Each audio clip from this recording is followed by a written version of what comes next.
am joined now by the voice of the Toledo Walleye, Matt Melzak. And Matt, you, along with the team, getting some much earned, well-deserved rest over the last couple of days. I'll tell you what, when you can end a series early, like Toledo just did, you deserve that kind of. You deserve to have a few days off, and the team certainly did that just to kind of, get away from it for a little bit. I think it's great when you can do that. It can be twofold. I always look at the positive. You need that rest. It can help you going down the line.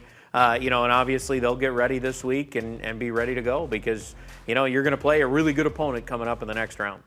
We heard from them earlier in the show. They don't care who their opponent is. We'll break down the possible matchups coming up in just a few minutes, but we do know, obviously, it will be someone from the Mountain Division. Toledo has played teams from the Mountain Division, had a winning record against those teams. So what can the Walleye take from those games and apply it to whoever their opponent ends up being in the conference finals? Well, I think what you're going to do is, on the coaching staff side, is probably take a heavy look at the common opponents, the teams you did play, because obviously you're going to play either Utah or Rapid City. You didn't see them out of those teams you played in the Mountain Division. However, you did play against Tulsa, and Tulsa played a 7-game series against Utah already in the playoffs. You did play against Idaho. They played Utah a number of times during the year. They played Rapid City a number of times during the year. So you can kind of mix and match a little bit. You can take those common opponents that you played and watch how you played against those guys and then how they played on video when you're looking at how they've played against Utah or Rapid City, depending on who it is. Obviously, those first games, when you get to Friday and Saturday, those first games are going to be huge to just see how you're matching up when you actually get out on the ice against a team. It's hard to gauge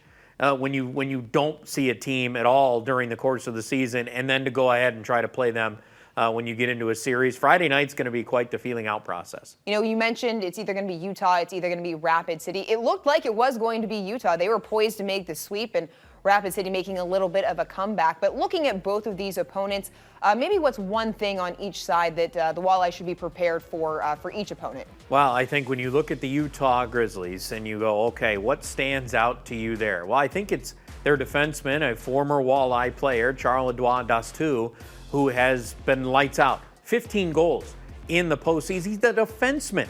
The next closest is 4 from any defenseman in the ECHL right now. When you look at what he's able to do from the back end offensively, that gives you a little bit of a taste of what the Utah Grizzlies are going to play like. It means they're going to be very active. Those D are going to be into plays a lot. He's not getting all of those on the power play. He's an active player. And on the Rapid City side, I think you got to look at their roster as a whole is very tough. They got a physical team. They got a team that can get in your face a little bit there. And I think it's why they've been able to come back and win the last couple of games.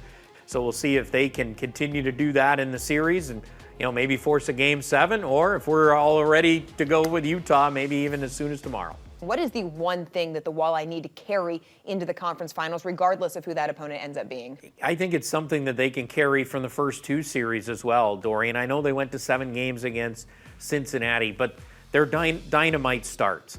Having leads early in games is very beneficial for this team. The way they play, if they're able to continue to do that, that I think can be a recipe for success against any team that they're playing the rest of the way. The Fish will be back in action on Friday as the conference finals get started. The Bank Tank will be rocking. If you don't have tickets, don't worry. You can watch it right here on BCSN.